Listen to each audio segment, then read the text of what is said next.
Hello guys, welcome back to this channel. In today's video, I'm going to show you how you can hide your liked videos on TikTok. Okay, let's get into it guys. First thing first, we need to open up our TikTok application, and after that we're going to go to the TikTok setting.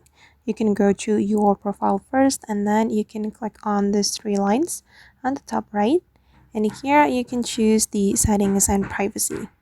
Okay, in the settings and privacy, you need to go to the privacy setting, and here you'll be able to hide your liked post or your liked videos on TikTok.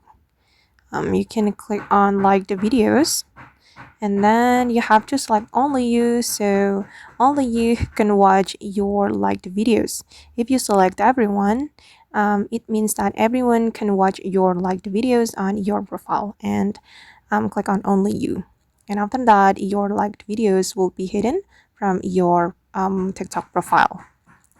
Alright guys, and that's all the way to hide our liked videos on TikTok. I hope this tutorial will be useful for you.